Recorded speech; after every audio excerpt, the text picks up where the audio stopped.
Almost everyone has been saying that Ganyu is just a cryo version of Amber, and because of that, a lot of players are unsure if investing their wishes in the banner would be worthwhile. And while I don't think that sheds a fair light on her potential, I also get that a lot of people are saving for the more hyped up characters like Xiao, Hu Tao, or Ayaka.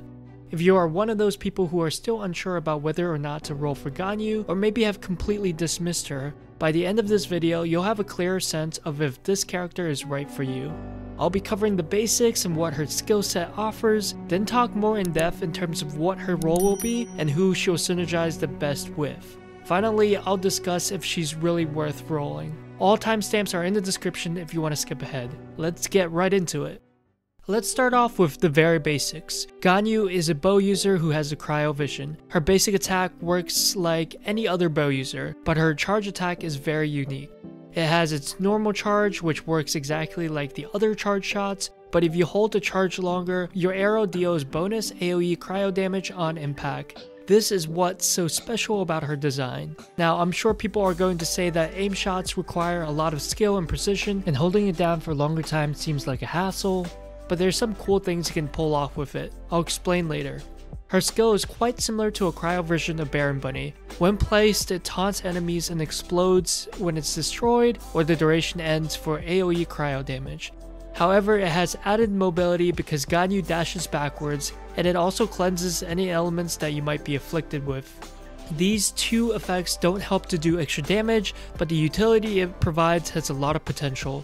The dashback allows you to dodge without using up your stamina, and the cleanse is so underrated because it allows you to prevent any unwanted ailments like freeze or marks such as the one caused by Child Boss. Taunts used to be pretty useless in the past, but it's actually decent now that the Abyss has been reworked. Her burst summons a large field of ice shards that rain down, dealing AoE cryo damage. It's similar to Amber ult, but it's much bigger and lasts for an extended duration. It also sets up her P4 to buff your allies while you're in the field. She grants 20% cryo damage bonus to active party members within the elemental bursts. This is an amazing steroid that rewards you for playing a cryo main DPS alongside Ganyu. This, in combination with the cryo domain and the rise in popularity of Kaya DPS, as well as the upcoming Ayaka, means she'll serve as an amazing 1-2 punch with those characters. My initial impression from her kit is that Ganyu will be a great sub DPS. Even without all the numbers, her abilities seem to help set up for combos rather than buffing her own damage. Her charge shot mechanic is cool and will bring a new playstyle into the game, however it's way too gimmicky. Charge shots take too long to develop, necessitate you to have a lot of space between your opponents to not get interrupted, handicap your mobility, and are too reliant on player skill and precision to be reliable enough as a main DPS.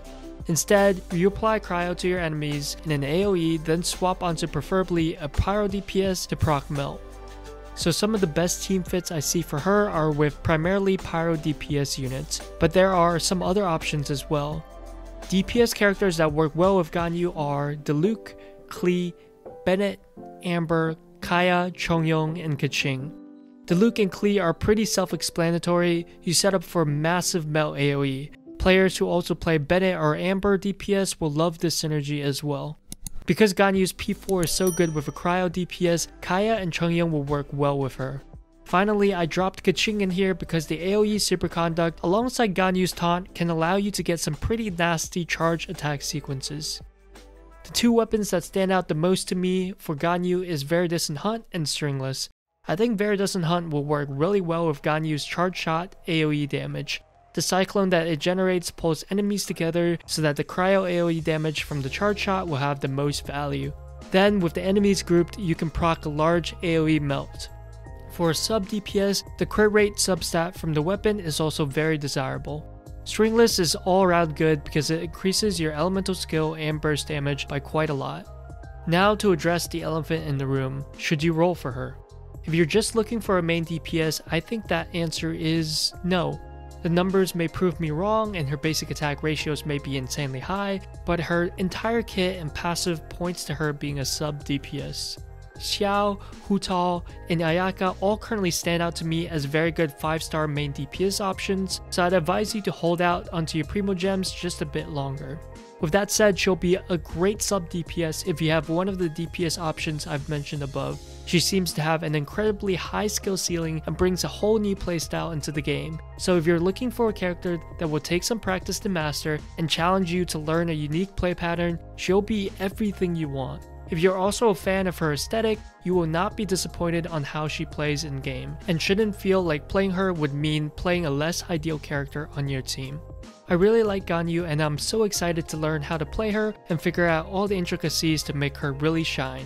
I love my bow users, so I may also be a little bit biased on that aspect, but I truly believe she'll play out really well when she drops. I'll be releasing my first impressions of Ganyu, as well as a best team for her video as soon as she comes out, so if you're not subscribed already, do yourself a favor and hit that button and stay up to date to all my content.